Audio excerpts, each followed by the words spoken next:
और अब जिस तरह बीजेपी का रिएक्शन है उससे तो ऐसा लगता है कि राहुल गांधी की मेंबरशिप पर सियासत आने वाले दिनों में भी जिंदा रहेगी। हालांकि सियासत से इतर देश में कोरोना वायरस की दहशत भी जिंदा हो रही है।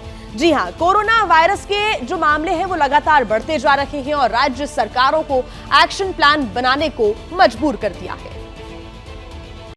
यही वजह है कि दिल्ली के पास गुरुग्राम में जैसे ही कोरोना का विस्फोट हुआ, तुरंत हरियाणा सरकार एक्टिव नजर आई।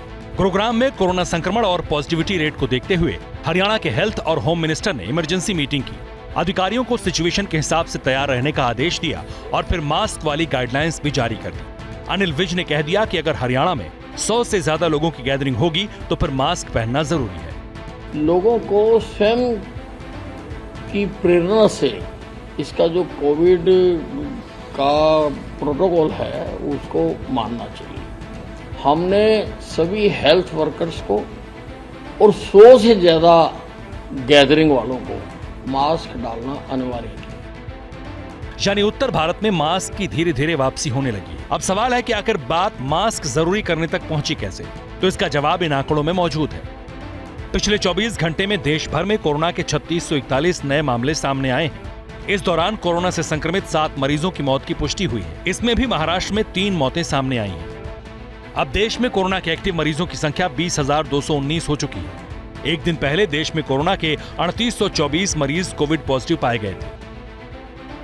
कोरोना के डेली केसेस के हिसाब से ये 6 महीने में सबसे ज्यादा संख्या थी और कोरोना के मामले एक हफ्ते से भी कम वक्त में दोगुनी तेजी से बढ़े।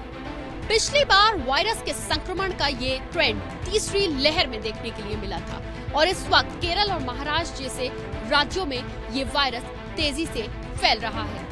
लेकिन चिंता दिल्ली के लोगों की भी बढ़ रही है, क्योंकि देश की राजधानी में भी अब लगातार कोरोना मरीजों की संख्या में इजाफा हो रहा है। रविवार को दिल्ली में कोरोना के 429 केस सामने आए। ध्यान देने वाली बात यह है कि हर 100 में से 16 सैंपल पॉजिटिव मिले। शायद यही वजह है कि दिल्ली के हेल्थ मिनिस्टर अब अस्पतालों की सरप्राइज विजिट कर रहे हैं। अभी फुल लोड में हम लोग 4 टन के करीब ऑक्सीजन पर डे इस्तेमाल कर रहे हैं, तो ऑक्सीजन भी बहुत है। हमारे पास 450 कोरोना के बेड्स उपलब्ध हैं, जिसमें अभी मैं गया था आईसीयू तो वहाँ पे 14 बेड ही जो है ऑक्यूपाइड है, तो कैपेसिटी भी है। दिल्ली के अलावा गुजरात, हिमाचल, कर्नाटक, तमिलनाडु और यूपी भी उन राज्यों में शामिल है जिनके चलते डेली केसेस की संख्या लगातार बढ़ रही है।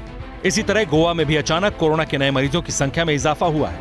हालांकि इधर जम्मू में भी कोरोना के 50 नए केस सामने आने के बाद प्रशासन की तरफ से हर हॉस्पिटल में कोरोना वार्ड तैयार करवाए जा रहे हैं। इसके साथ ही जम्मू कश्मीर एडमिनिस्ट्रेशन टेस्टिंग पर भी जोर दे रहा है। पिछले 24 घंटों में 2000 से ज्यादा लोगों की जांच की गई।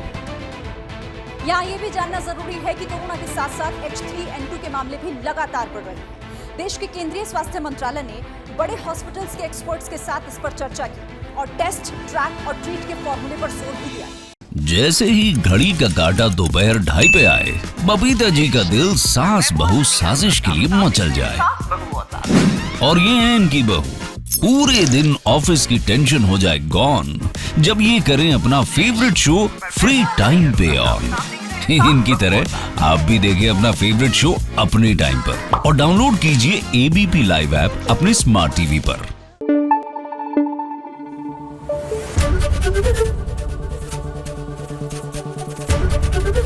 एबीपी न्यूज आपको रखे आगे।